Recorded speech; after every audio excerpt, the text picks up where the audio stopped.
है, प्रवचन ग्रहण कर रहा है और प्रवचन ग्रहण करने के लिए उसका दीक्षा महोत्सव करवाना है, अभिनिष्क्रमण महोत्सव करवाना है। तो आपके चमर, उनके कृष्ण के क्या ढोरे जाते थे, चमर ढोरे जाते थे, आपके चमर की क्या है, मुझे जरूरत है।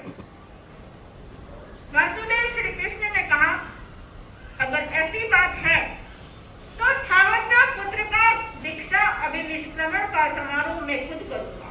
वो क्या होते थे, दीक्षा खुद नहीं ले सकते थे, लेकिन दीक्षा अभिनिष्क्रमण करवाने में उनका क्या था, बहुत बड़ा सपोर्ट था, बहुत बड़ा सहयोग था। उन्होंने अनेक लोगों को उन्होंने क्या की, दीक्षा दिलवाई।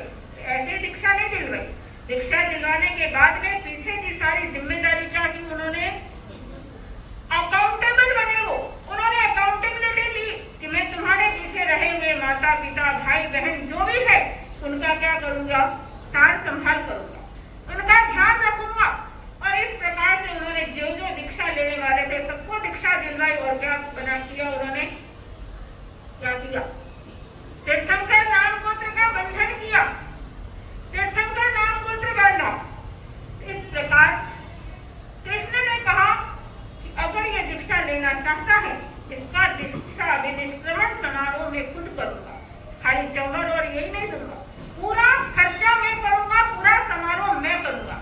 लेकिन मैं एक बार आकर के उससे क्या करना चाहता हूँ, मिलना चाहता हूँ। श्री कृष्ण थावचा सार्थवा के घर में आए और आकर के थावचा सार्थवा को कहा, थावचा पुत्र को कहा कि बेटा तू दीक्षा लेना चाहता है, क्यों, क्या कारण है कि तू दीक्षा लेना चाहता है? हो सकता है तेरे पिता घर में नहीं है, कमाने वाला कोई घर में नहीं है, तेरे को सुख सुविधाएं नहीं मिल रही है, तो सारी सुख सुविधाएं क्या करूंगा, मैं तुझे दूंगा, तेरा विवाह मैं करूंगा, सब तुझे राज्य में पद मैं दूंगा और तेरे इनकम का क्या बनाऊंगा, स्रोत भी मैं बनाऊंगा, सब काम मैं करूंगा, तू दीक्षा मत ले। तो उस थावचा पुत्र ने कहा कि महाराज ये सब सुख सुविधाएं तो मेरे घर के अंदर क्या है, मौजूद है, किसी चीज की कोई कमी नहीं है, इतना बड़ा महल है 7 मंजिल का, उसमें कोई रहने वाला नहीं है, तो और बहुत सारी सब सुख सुविधाएं मेरे घर में क्या है, मौजूद है। सुख सुविधाओं के कारण से मैं दीक्षा नहीं ले रहा हूँ। मेरा दीक्षा लेने का एक ही कारण है, अगर वो कारण, उस कारण की आपूर्ति अगर आप कर देते हैं तो मैं दीक्षा लेने का विचार क्या कर दूंगा, त्याग दूंगा। श्री कृष्ण ने सोचा कि और क्या होगा, ज्यादा से ज्यादा इंसान क्या मांग सकता है, धन मांगेगा, धन दौलत मांगेगा, राज्य में पद मांगेगा, राज्य मांगेगा, जागीर मांगेगा, इससे ज्यादा तो कुछ इंसान मांग नहीं सकता, क्योंकि इससे ज्यादा इंसान सोच भी नहीं सकता, हर इंसान नहीं सोच सकता। कोई बिरला पुरुष होता है जो इससे आगे क्या करता है, तो सोचता है। तो श्री कृष्ण ने कुछ नहीं सोचा और सोचा कि यही मांगेगा। उन्होंने कहा क्या है बताओ तुम। तो थावचा पुत्र ने कहा कि ये रूप और यौवन जिसकी हम प्रतिदिन क्या करते हैं, सार संभाल करते हैं, ये एक दिन ढल जाएगा और इसके ऊपर क्या आ जाएगी, झुर्रियां आ जाएगी, चेहरे पे क्या आ जाएगी, झुर्रियां आ जाएगी। ये रूप यौवन, ये जवानी बुढ़ापे के अंदर, जरा अवस्था के अंदर क्या हो जाएगी, ढल जाएगी और अंत में एक दिन मृत्यु आ जाएगी। मुझे ये जरा अवस्था नहीं चाहिए, मुझे ये बुढ़ापा नहीं चाहिए, मुझे ये मरण की अवस्था नहीं चाहिए। अगर ये जरा अवस्था और ये मरण आप दोनों रोक सकते हो तो मैं दीक्षा का विचार छोड़ने के लिए क्या हूँ, तैयार हूँ। श्री कृष्ण ने कहा इसको तो कोई भी नहीं रोक सकता, इसके तो मैं भी क्या हूँ, इसके अधीन हूँ, इस मृत्यु को कोई रोक नहीं सकता, इस बुढ़ापे को, जरा अवस्था को कोई रोक नहीं सकता। उस समय में श्री कृष्ण ने विचार किया कि ये तो क्या है, बहुत मजबूत है, ये जरा अवस्था को जीतने के लिए और इस मृत्यु को जीतने के लिए क्या ले रहा है, दीक्षा ले रहा है। उसका दीक्षा महोत्सव हुआ और उन्होंने पूरे मनोयोग से संयम का क्या किया, पालन किया। तो यही विवरण सुनते सुनते आचार्य देवेंद्र मुनि जी जो धन्नालाल थे, उन्होंने भी यही थावचा पुत्र की कथा सुनी। वो भी बालक थे और ये भी क्या थे, बालक थे। बालक की कथा बालक ने सुनी और उन्होंने भी अपने गुरुदेव पुष्कर मुनि जी के सामने, जब वो पुष्कर मुनि जी के पास में आ गए थे, उन्होंने ये सवाल रखा कि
लेता है मृत्यु पर और जरा अवस्था पर क्या कर लेता है, विजय प्राप्त कर लेता है। ये बात सुन करके वो झंडालाल दीक्षा लेने के लिए तैयार हो गया। मन को और ज्यादा क्या मिल गई, उनके विचारों को मजबूती मिल गई और खंडक के अंदर 17 लोगों के बीच में क्या हुई, उनकी दीक्षा हुई। कोरोना काल नहीं था, लेकिन दिव्य दीक्षा कितने लोगों के बीच में हुई, 17 लोगों के बीच में। ज्यादा झमेला इकट्ठा नहीं किया, क्योंकि उम्र क्या थी, बहुत छोटी थी। हमें उम्र छोटी उम्र में दीक्षा देनी थी, तो इतने लोगों को अगर इकट्ठा करते तो क्या हो जाता, कोई प्रॉब्लम खड़ी हो सकती थी, कोई बवाल खड़ा हो जाता, राज्य तक क्या हो जाती, कंप्लेन हो जाती कि बालक को क्या कर रहे हैं, जबरदस्ती दीक्षा दे रहे। इसलिए किसी को नहीं बुलाया। गांव के 17 लोगों के बीच में उनको क्या दी गई, दीक्षा दी गई। कितने लोगों के बीच में दीक्षा ली है इम्पोर्टेंट नहीं है। 17,000 की जनवैदिनी हो या 17 लोग हो या 1700 हो, कोई वैल्यू नहीं रखता है। वैल्यू क्या रखता है, उसने संयम कैसा, क्या वैल्यू रखता है, उसने अपने जीवन के संग्राम में उस युद्ध को किस तरीके से जीता, युद्ध के अंदर किस प्रकार से वो लड़ा, किस टेक्निक से उसने युद्ध किया, वो क्या करता है, वैल्यू रखता है। तो 17 लोग से कोई महत्व की बात नहीं है। लेकिन अगर ज्यादा 27,000 की पब्लिक भी आ जाए तो क्या होगा, ये दीक्षा के अंदर 30,000 की पब्लिक भी आ जाए तो 2 दिन लोग क्या कर लेंगे, वाहवाही कर लेंगे कि भाई बहुत पब्लिक थी, बहुत अच्छा हुआ, बहुत अच्छा हुआ। अब चौमासा यहाँ पे भी अच्छी पब्लिक आई, अच्छा चातुर्मास बीता, आप भी क्या करोगे, थोड़े दिन लोगों ने कह दिया बहुत अच्छा हो रहा, बहुत अच्छा हो रहा, लेकिन वास्तविक में वापस अपने रंग में आ गए आप लोग, हुआ नहीं हुआ। तो इस प्रकार से 17,000 की पब्लिक हो या 27,000 की पब्लिक हो या 17 हो, उसकी कोई महत्व नहीं था। तो इस प्रकार से वो झंडालाल धीरे धीरे दीक्षित हुए खंडक के अंदर, और दीक्षित होने के बाद में झंडालाल से देवेंद्र मुनि बने। देवेंद्र मुनि उनका नाम रखा गया। पुष्कर मुनि जी महाराज साहब के शिष्य घोषित हुए और वहीं से उनकी उस खंडक से उनकी संयम यात्रा क्या हुई, प्रारंभ हुई। पूरे देश भर में उन्होंने विचरण किया। कितना विनय था उनके अंदर, इतना विनय था कि वो उस विनय के बल पर इतने ज्ञानवान बने। 6-6 घंटे 8-8 घंटे जो लेखन करते थे वो, तो वो कोई एकदम अचानक से नहीं हुआ। आज उन्होंने इतने बड़े बड़े ग्रंथ लिखे।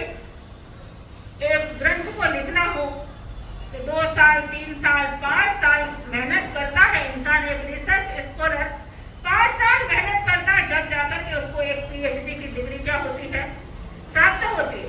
लेकिन देवेंद्र मुनि जी महाराज साहब, उन्होंने तो ऐसे शताधिक ग्रंथ क्या कर दिए, लिख दिए, और अनेक प्रकार की कथाओं की किताबें, छोटी मोटी हर विधा को उन्होंने क्या किया, स्पर्श किया। क्योंकि जोड़ी किसकी थी, गणेश मुनि और देवेंद्र मुनि, दोनों गुरु भाइयों की क्या थी, जोड़ी थी, और दोनों ने ही सारी विधाओं के अंदर क्या की, अपनी लेखनी को चलाया।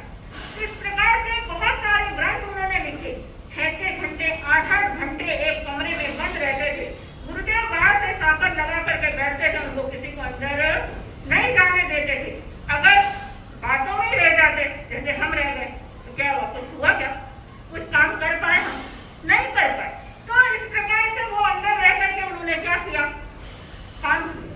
और इस प्रकार शताधिक ग्रंथ उन्होंने, बड़ी बड़ी किताबें क्या की, लिखी। और आज अगर उनको PhD की डिग्री मिले तो लगभग 200 डिग्री उनको क्या हो सकती है, 200 ग्रंथों के ऊपर उनको PhD की डिग्री क्या है, मिल सकती है। ऐसे विद्वान, ऐसे विद्वत रत्न, अमृत के समान जिनकी आंखों से अमृत झरता था, ऐसे अमृत पुरुष हमें प्राप्त हुए।